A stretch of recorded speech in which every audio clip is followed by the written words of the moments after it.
Bismillahirrahmanirrahim. Alhamdulillahi rabbil alamin. Wa bihi nasta'in ala umurid dunya waddin. Wassalatu wassalam ala rasuli rabbil alamin. Nabiyyina wa habibina wa qudwatina Muhammad ibn Abdullah wa ala alihi wa sahbihi wa mawalah, amma ba'du. Alhamdulillah, siri tanya jawab pagi Sabtu 31 hari bulan Julai 2021 bersamaan dengan 21 Zulhijjah 1442. Siri kita ni sudah masuk siri yang ke-20. 20 tanya jawab. Soalan yang pertama, mohon ayat atau surah yang biasa Nabi kita baca pada solat yang jahri, solat maghrib, isya dan subuh. Jadi para pelajar sekalian, biasanya para ulama dia tak sebut satu-satu. Maghrib hari ni Nabi baca surah Kuliah ke. Tapi Al-Imamun Nawawi rahimahullah ta'ala dalam kitab Al-Azkar An-Nawawi, dia kata yang sunnah tu mana amalan Nabi sallallahu alaihi wasallam, antakuna surah, yang penting sekali baca Al-Fatihah. Al-Fatihah tu wajib kena baca. Tak boleh tak baca tu. Selepas kita baca Al-Fatihah, kemudian waktu subuh, solat subuh, biasanya Nabi baca Al-Tiwal Mufassal. Maknanya dia panggil surah-surah yang panjang-panjang dia punya ayat dia tu.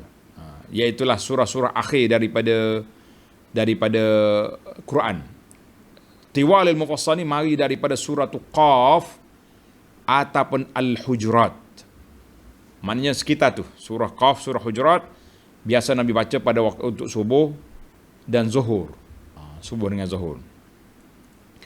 Kemudian dia panggil mufassal yang kedua, dia pergi kepada surah yang panjang tadi sampai ke surah Amma yatasaalun. Daripada Amma yatasaalun sampai ke surah Ad-Duha itu pertengahan. Kemudian Wad-Duha sampai ke surah An-Nas itu dia panggil qisar as-suwar. Ini surah yang pendek. Maka biasanya Nabi kita baca pada waktu asar dan isya, asar dengan isya yang pertengahan tadi. Amma yatasaalun sampai ke surah Wad-Duha. Wa fil maghrib qisar al-mufassal. Maghrib ni ayat pendek-pendek ya. Daripada Wad-Duha sampai ke An-Nas. Itu dia panggil bacaan, susunan bacaan yang dibaca. Kata Nabi baca sampai surah Baqarah, sampai ke bengkok kaki, sampai Ali Imran, itu dalam solat malam. Solat sunat. Solat fardu dia tak baca panjang. Sebab Nabi kan larang imam-imam ni baca yang panjang-panjang dalam solat fardu. Kerana Nabi kata di belakang kamu ada orang tua, ada orang lemah, ada zawil hajah, orang yang nak cepat, nak pergi kerja, nak pergi sana sini. Maka itu dia panggil kita kena mura'ah, ambil kira. Baiklah para pelajar sekalian, saya bagi secara ringkas-ringkas lah. Adapun Nabi kita baca hari Jumaat surah Alif Lam Mim Sajadah, hal ata 'alal insan. Ataupun waktu solat Jumaat Nabi baca surah Al-Jumu'ah dan juga surah Al-Munafiqun, ataupun surah Sabbihisma Rabbikal A'la dan surah Al-Ghasyiyah. Sunat fajar Nabi kita sallallahu alaihi wasallam dia baca surah Qulu amanna billahi wa ma unzila ilaina, ayat 136 surah Al-Baqarah sampai ke akhir ayat. Pada rakaat yang kedua, qul ya ahlal kitab ta'alu ila kalimatin sawa, surah Ali Imran ayat 64. Ataupun baca surah qul ya ayyuhal kafirun dengan surah qul wallahu ahad, fakilahuma sahih. Ada dalam sahih Muslim. Dan Nabi juga baca sunat maghrib, sunat tawaf, sunat istikharah. Boleh katakan kebanyakan solat sunat Nabi kita baca dengan qul ya ayyuhal kafirun dan qul huwallahu ahad. Solat witir dia baca suratul A'la, surah Al-Kafirun dan surah qul huwallahu ahad. Ada juga kata Nawawi, wa kullu alladhi zakarna, semua yang kami sebut di atas tadi, ja'at bihi ahadits fi sahih, tersebut dalam hadis sahih. Jadi insya-Allah kita azkar Nawawi ini saya akan baca. Nanti kita maklumkan kepada pelajar bila kita nak baca. Baik, itu soalan pertama, baru tu dah panjang pula. Kita pergi kepada soalan yang kedua. Sekarang isu zakat. Zakat potongan gaji ni. Sekarang saya bayar zakat dengan potongan gaji bulanan melebihi kadar 2.5%. Zakat ni 2.5 je. Jadi jumlah zakat lebihan itu boleh ke saya niat untuk tunai zakat bagi bahagian pendapatan yang akan saya terima? Dan kita kata boleh sebenarnya. Masalah ta'jiluz zakah. Kita nak segerakan zakat itu boleh dengan beberapa syarat. Syarat bahawanya kita ni nisab sudah cukup. Nisab kita cukup, tak kurang-kurang. Syarat yang kedua, tak boleh lebih sampai 10 tahun. Untuk tahun tu je. 1 tahun je. Syarat yang ketiga, ia bakal tinggal lagi kita tu memang ahli untuk keluar zakat. Jangan pula bila kita bagi zakat kita jadi penerima zakat pula. Jangan. Jadi orang yang menerima zakat tu memang bila cukup tahun nanti memang dia berhak menerima. Itu di antaralah saya bagi ringkas-ringkas yang tu. Yang penting kesimpulannya, bab zakat ni, banyak juga soalan zakat ni saya bagi transfer teruslah kepada tuan-tuan, tanyalah ke pusat zakat yang berdekatan. Mana kalau kita di Kelantan, tanya pusat zakat di Kota Baru. Kalau kita di negeri Kuala Lumpur, tanya di PPZ. Orang Terengganu, tanya di Terengganu. Sebab ustaz kita, pegawai pusat zakat ni, dia detail, dia akan bagi. Dia akan bagi bagaimana cara nak bayar, cara peratus, cara potong gaji, semua ada belaka. Kalau tanya Abu Anas ni, tak erti kita. Kita tak kerja zakat, cuma kita tolong bagi-bagi zakat je. Boleh. Soalan yang ketiga, Ustaz Abu Anas ni sering sebut projek mega. Apa sebenarnya projek mega ni? Bagi pencerahan sedikit. Menarik ni. Saya ingat projek mega ni sudah selesai. Rupanya masih lagi yang tak selesai. Jadi para jemaah sekalian, sebenarnya saya ni nak main motivasi. Dia panggil motivasi ni bahasa nak suruh orang rasa, oi, kita kena buat ni. Ke dalam risalah saya ni, solat sunat tatawuk ni, yang kita bagi dah PDF kepada tuan-tuan tu. Mungkin warna lain, tapi tajuk dianya solat sunat rawatib, duha, qiyamul lail. Jadi bila anda tengok pahala yang disebut oleh Nabi SAW itu besar.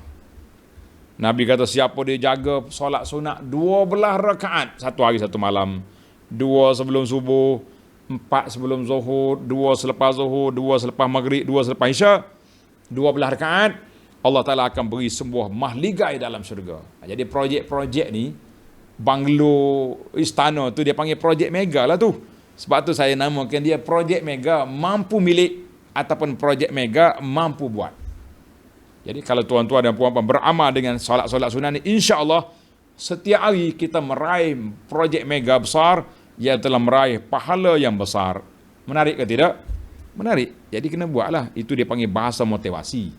Supaya tuan-tuan dan puan bila dengar ni sayang nak tinggal sebab pahala yang besar. Untuk maklumat seterusnya tuan-tuan boleh baca dalam buku yang saya usahakan ni. Nama dia Sunnahmu Amalanku. Bagaimana kempen kita kepada projek mega ni sangat besar. Boleh faham kan? Dan banyak lagi projek mega lain yang saya kempen. Kempen zikir 4 kalimah. Saya kerja duk kempen yang tuan-tuan. Setakat kita duk ngaji ni berapa kali saya kempen tuan-tuan beli kopi yang saya jual. Tak ada. Kempen Abu Anas, projek mega solat sunat, zikir 4 kalimah, zikir pagi petang. Ni lah projek saya. Projek saya ingat ladang yang saya buka ni zikir pagi petang, perisai Muslim. Inilah projek saya. Projek sayanya anak-anak saya sendiri. Orang Kelantan kata amba, tuan-tuan para pelajar, nak suruh kita sama-sama boleh masuk syurga, insya-Allah. Itu yang cita-cita besar saya, supaya kita semua najtami' fil jannah inda malikin muqtadir, insya-Allah. Baik, kita pergi kepada soalan seterusnya. Imam baca doa setiap kali selepas solat di masjid. Bolehkah saya aminkan? Para pelajar, kita nak aminkan doa orang tu ada beberapa cara. Beberapa syarat dia panggil. Nak aminkan doa ni ada beberapa syarat. Memang kita kena, bila orang berdoa, yang pertama kita kena dengar doa dia. Kita kena dengar doa dia. Tapi kalau kita tak tahu dia doa apa, macam mana kita nak doakan? Kalau kita tak tahu, dia doa kita nak amin ke apa? Ni ada setengah imam tu dia doa tapi dia senyap ya. Kita amin tak ada siapa, boleh jadi dia doa untuk dia. Imam doa untuk diri dia. Kita tak boleh amin. Jadi syarat kita nak doa, nak aminkan doa orang itu, iaitu kita kena dengar apa dia kata. Allahumma ufir lana. Dia guna perkataan yang diguna untuk kita. Tapi kalau kita aminkan doa dia kata Allahumma ufirli. Ya Allah bagi pada aku. Kita kata amin. Mana kita doa untuk dia seorang je, bukan tak masuk kita. Itu dipanggil kaedah. Jadi kalau kita nak, kita kena dengar dia baca apa. Allahumma ufir lana. Allahumma arhamna, Allahumma najjina, selamatkan kami, barulah kita kata amin. Bila kita kata amin, apa yang disebut oleh imam tu macam kita juga sebut lafaz. Mana kita kata Allahumma stajib, ya Allah perkenankan apa dia mohon tu aku nak. Itu dia panggil barulah kita boleh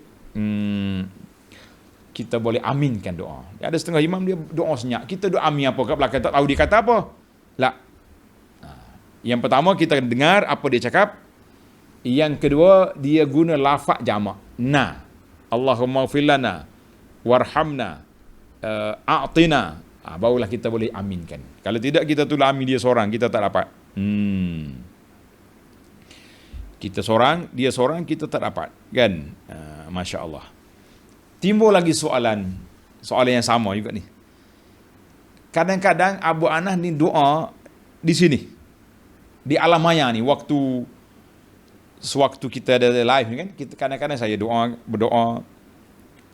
Bolehkah kami amin ketika itu? Jawab dia, amin bathul mubashir alal hayy. Dia panggil alal hawa mubasyarah al hadir, maka itu boleh.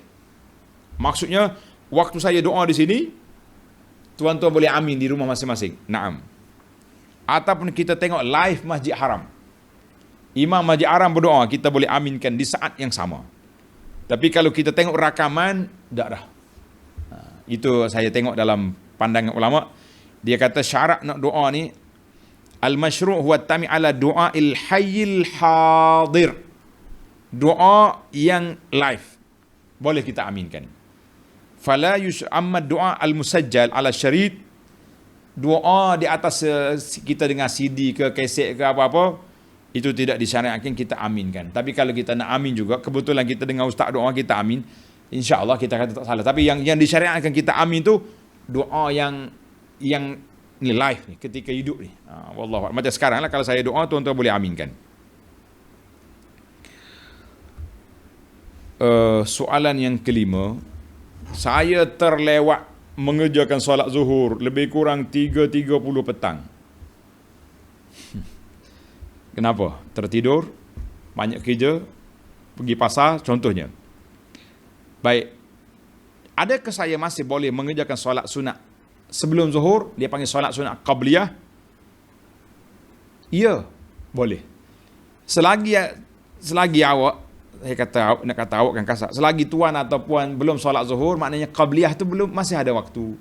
3:30, asar pukul 4:30, kita ada masa yang cukup. Boleh. Kecuali masa tak cukup. Contohnya kita sedar tidur pukul 4.20. Asar 4:30 kan. Kita ambil wuduk cepat-cepat. 4.25 kita solat zuhur, maka jangan lagi solat sunat, takut terlepas waktu. Tapi kalau 3:30, pukul 4 masih lagi boleh. Jadi solat sunat qabliyah ni waktu dia, selagi kita belum solat fardu, maka qabliyah tu menunggu di situ. Boleh kita buat. Soalan yang keenam, saya ni sudah bersara, pencin. Masalah solat. Waktu belum PKP, kita istiqamah solat berjamaah di masjid, confirm lah rakaat kan. Sebab kita ikut imam, maghrib 3, subuh 2. Tapi dengan mari PKP ni, kita nak pergi surau tak boleh. Bila solat bersendirian, timbul masalah lupa rakaat bagaimana? Usia pun sudah 60 lebih dah.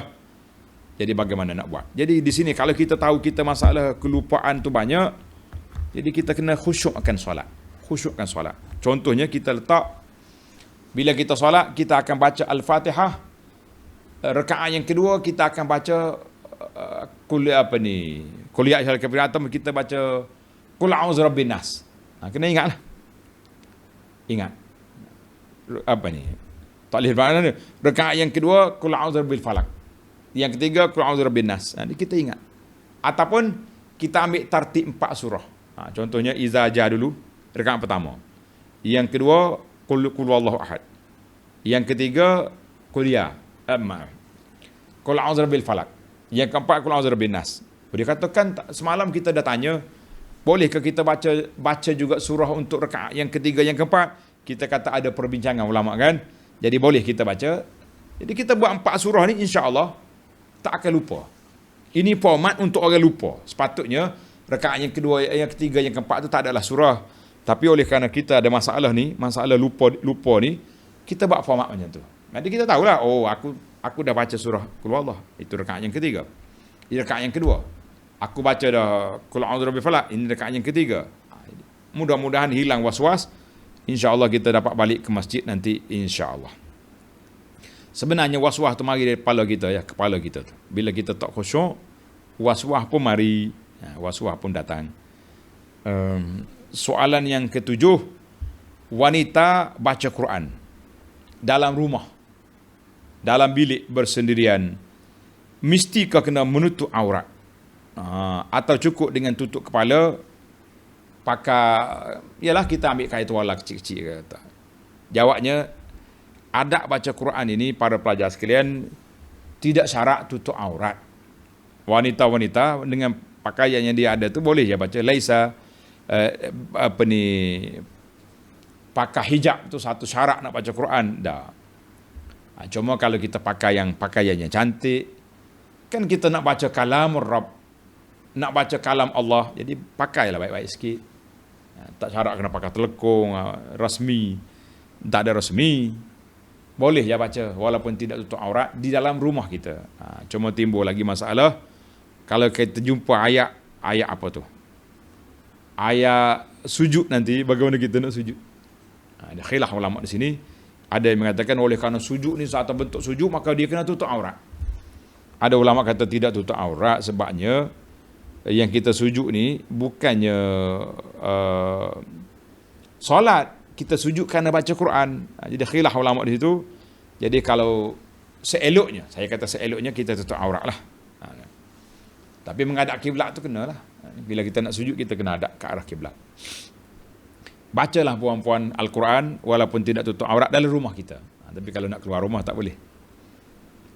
Soalan yang ke-8, bolehkah membaca 2 surah pada satu rakaat? Contohnya solat subuh, rakaat pertama baca surah Insyirah dan Al-Kafirun, rakaat yang kedua baca surah Al-Fil dan surah Ikhlas contohnya. Kita kata boleh, tidak jadi masalah.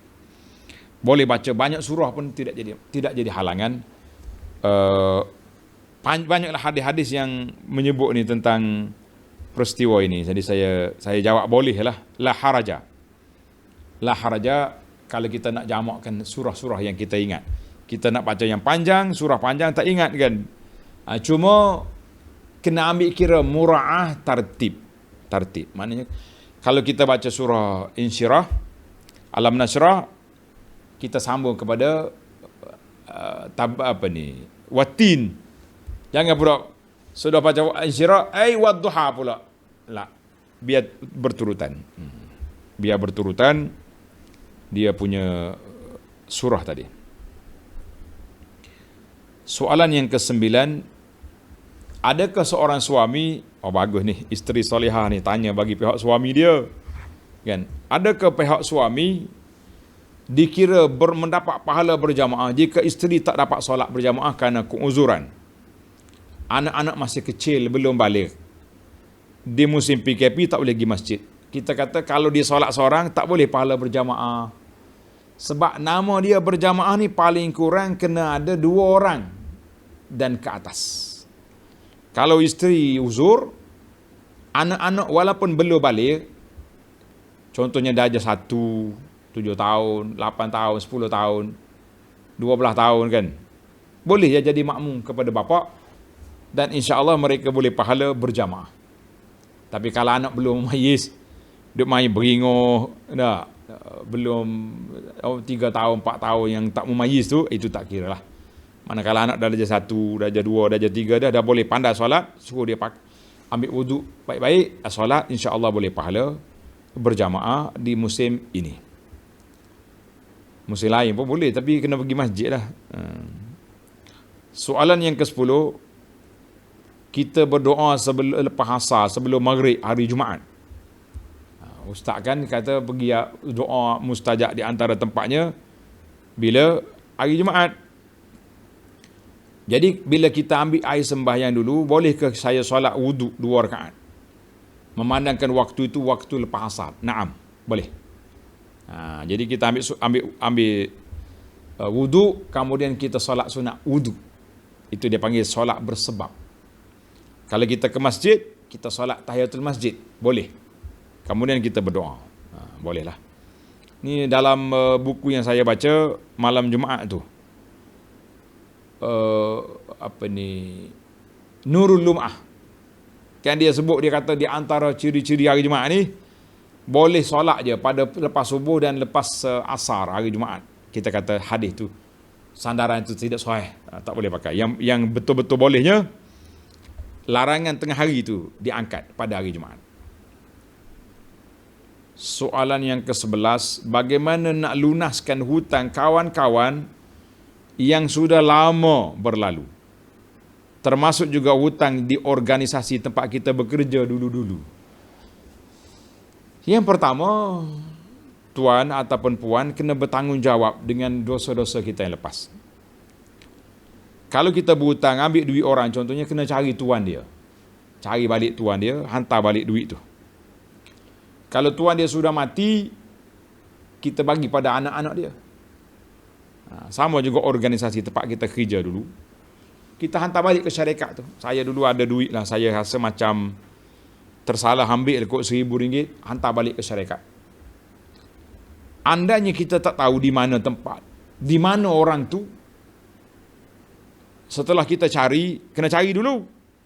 Jangan tak cari. Setelah dicari-cari tak jumpa, maka ketika itulah kita boleh sedekahkan ke tempat awam, pergi ke tabur masjid, ke tabur wakaf.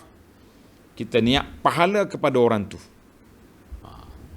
Tapi jangan tak cari, kena cari dulu. Dia ada setengah orang dia mudah-mudah, malu ustaz. Malu di atas dunia ni kecil tuan, malu di akhirat esok besar. Kan? Soalan yang ke-12, soalan tertunda. Tentang ibadat korban dulu. Ada orang kata kita kalau kita korban, kita kena niat sewaktu binatang nak sembelih, kita niat ini korban untuk aku. Jadi bagaimana dengan keadaan kita sekarang ni? Kita tak pergi tempat korban musim PKP ni, wakil je ataupun keluar negara. Jadi jawab dianya, bila kita dah wakilkan kepada orang untuk sembelih, jadi wakil itulah yang berniat bagi pihak kita. Biasanya dekat nak sembelih dia akan sebut fulan, ini korban untuk penama-penama yang telah diwakilkan kepada saya. Itu dia. Soalan 13, selepas solat sunat witir, dia selepas solat isya, dia pun solat witir. Balik-balik rumah tak lena tidur. Bolehkah saya buat solat-solat sunat lagi? Naam. Solat witir bukan menghalang daripada solat sunat.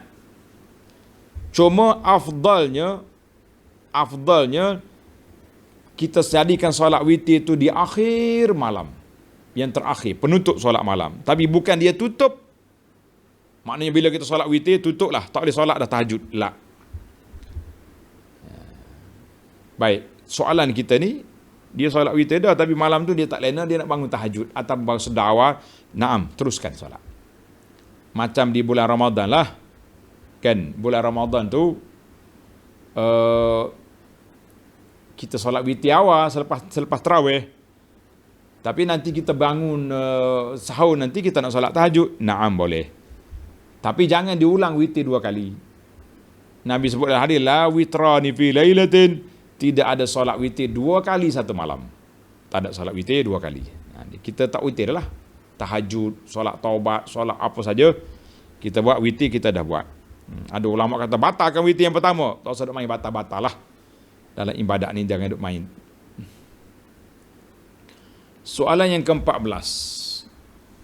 Ada khatib semasa khatib duduk antara 2 khutbah Jumaat. Itu di antara tempat yang kita boleh berdoa. Sebab khatib diam, kita boleh doa. Ada pula setengah ada Bilal, waktu tu dia pergi baca doa. Man yaqulu astaghfirullah. Jadi kita nak aminkan doa Bilal ke amin? La. Awak doa sendiri yang kita nak. Doa sendiri apa yang kita nak. Pohonlah dengan Allah. Itu peluang yang sekejap. Kita stay.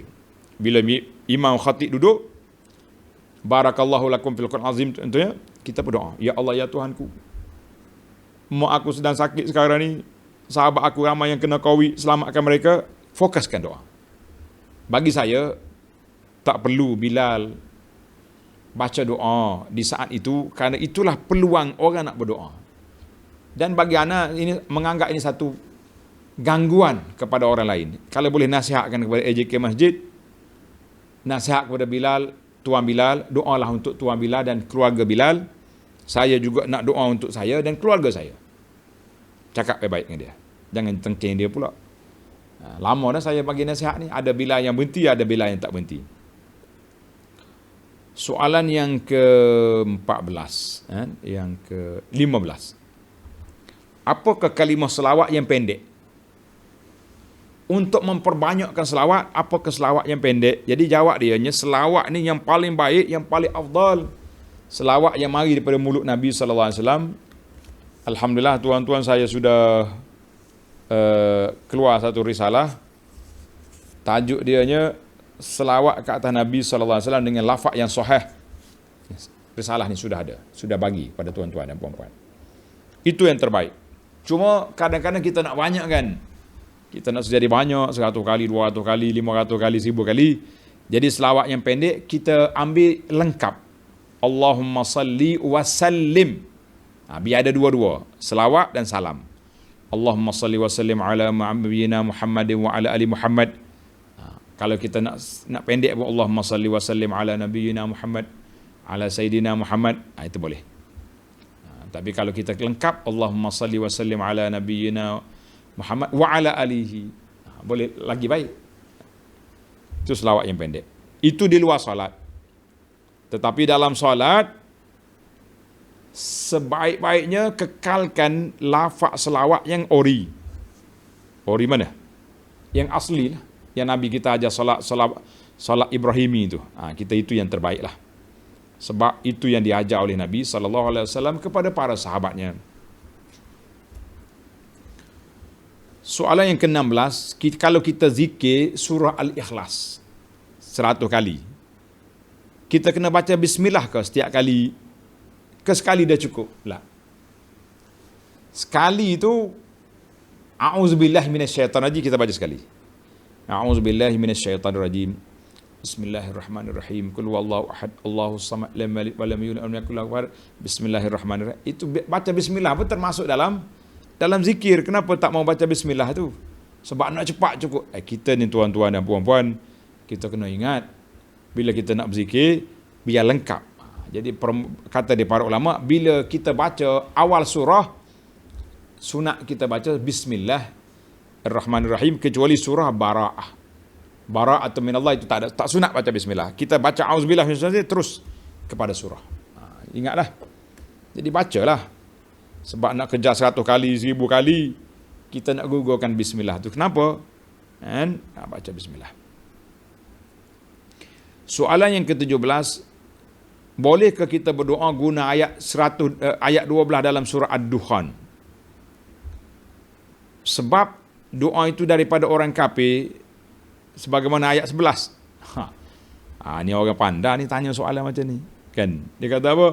Yaghshan nas haza azabun alim. Bila azab tu mari, orang kafir berdoa, Rabbana kshif 'annal azaba inna mu'minun. Kita jangan ambil lah ayat sebelah tu. Kalau kita nak jadi doa, kita baca doa yang 12 saja. Rabbana kshif 'annal azab inna mu'minun. Ya Allah, hilangkan daripada kami azab ni. Kami ni orang beriman. Itu tawassul dengan iman kita. Boleh. Macam sekarang ni, musim Covid ni, kita kata apa? Rabbana kshif 'annal azaba inna mu'minun. Ya Allah, angkatkanlah daripada kami azab ni. Kita niat dalam hati kita azab Covid ni.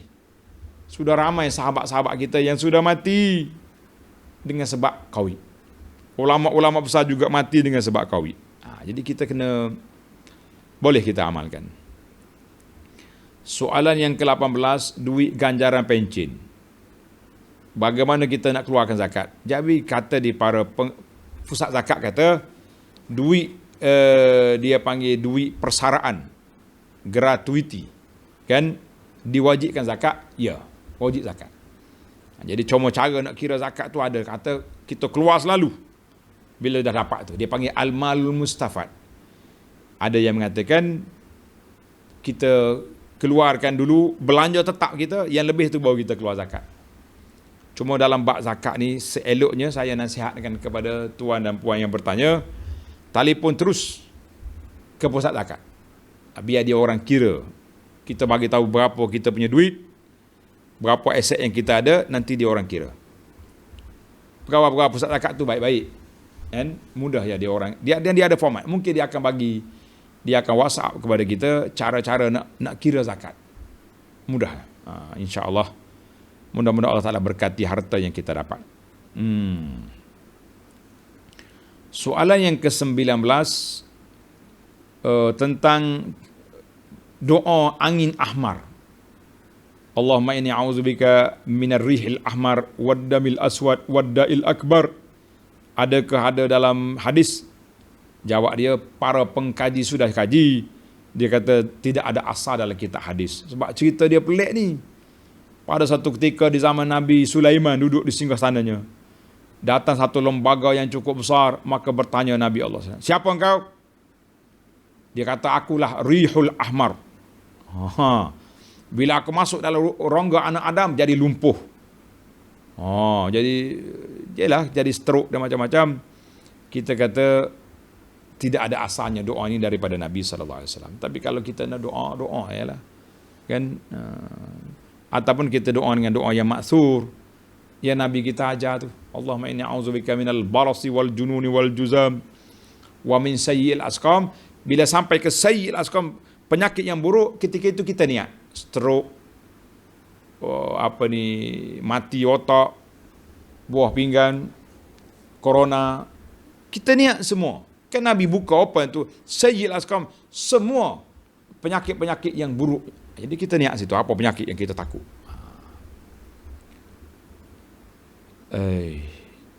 Ada lagi soalan ni. Dan soalan yang ke-20.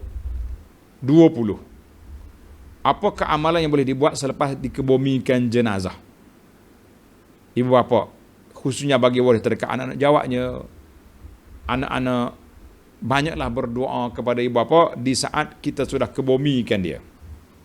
Itu doakan. Jangan tinggal. Setiap kali lepas solat ke, apabila masa saja, adanya masa, kita doakan. Adanya masa, berdoa. Jangan tunggu nak pergi kubur baru doa. Jangan tunggu nak upah orang. Kita lah anak-anak ni berdoa. Kemudian, tanggungjawab kita lagi, semak hutang-hutang bapa atau ibu kita. Hutang tu dua. Dia panggil hutang dengan Allah, hutang dengan manusia. Apa dia hutang dengan Allah? Kita tengok. Dia ada tak puasa-puasa yang tertinggal? Oh ada. Kita bayar fidyah untuk dia. Haji, tak sempat pergi. Dia ada daftar dengan tabung haji, dah duit pun ada. Kita ambil duit dia, kita badal haji. Itu dia panggil hutang Allah. Dia tak zakat, Oh, dia tak bayar zakat, kita bayar dia. Hutang dengan manusia, dia berhutang apa dengan orang. Dia ada ke tidak wasiat pesan. Kita itu dipanggil anak-anak kena semak benda ni. Selepas kematian bapa, ibu, sebab kita bimbang nanti ibu kita tergantung dia punya perjalanan roh dia dengan sebab hutang dia yang tersangkut. Kemudian bila selesai semua hal dunia ni, tinggal hak akhirat lah, doa lah sentiasa. Sedekah untuk dia, boleh. Soalan yang ke-21, sama dengan, ada kaitan dengan tadi. Apa kita nak buat bila kita tahu arwah tak puasa beberapa hari semasa hidupnya? Berapa banyak dia tinggal. Jadi kita kena pastikanlah berapa lama dia tinggal, kemudian dibayarkan fidyah untuk puasa. Ada pun solat, tidak ada fidyah. Yang orang main duk tolak mari tu, itu dia panggil, ialah nak main apa? Helah-helah berhelah dengan Tuhan. Lah. Bagaimana kita nak buat? Carilah berapa lama dia tinggal. Jangan pula ambil teori lamsai macam setengah ustaz ni. Oh, dia kata, awak sayang mak awak. Sayang. Membayar semua. Daripada umur dia 15 sampai dia mati. Dia mati umur 70 contohnya. Tolak 15, 55 tahun kita kena bayar fidyah. Siapa dia suruh buat ni? Siapa dia suruh beratkan diri dengan benda ni? Tak. Tidak ada dalam sunnah macam tu.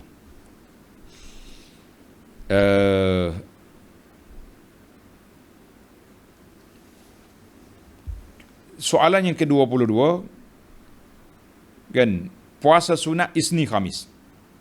Kita puasa Isnin dan Khamis ikut hari kalender Hijri atau kalender Masihi.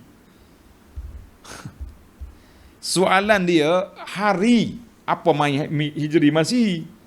Hari Khamis, hari Isnin.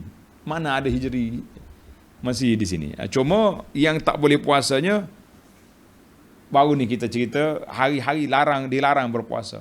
2 hari raya, 3 hari tasyrik. Manakala hari ni kena pada hari Isnin, hari Khamis tak bolehlah kita puasa. Jadi tidak ada hari Hijri ke Hijri. Yang pentingnya hari itu hari tidak dilarang berpuasa, maka bolehlah kita berpuasa.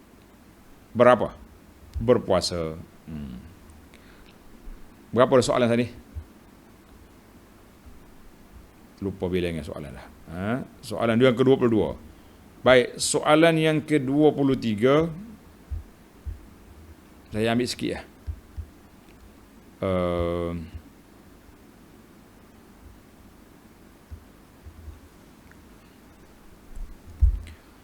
Jenazah orang Islam yang bunuh diri di kapan seperti biasa ataupun tidaklah. Kalau dia bunuh diri ini termasuk dalam dosa besar. Dosa besar, mungkar yang besar. Tetapi oleh kerana dia belum tidak lagi dianggap sebagai kafir, maka kita kena uruskan jenazah dia seperti orang lain juga, biasa, kena mandi, kena kafan, solat dan kita letak di kubur. Adapun dosa dia tu terserahlah dia dengan Allah Azza wa Jalla, terserah dia kepada dia dengan Allah. Kita tak nak campur dalam urusan Allah. Baik, yang ke 24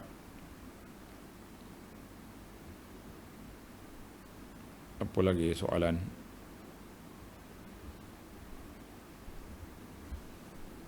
Adakah dianggap syirik jika seorang itu mempercayai kata ustaz, pengamal perubatan Tok Bomoh yang mengatakan dia telah disihir, keluar serpihan kayu dari dubur?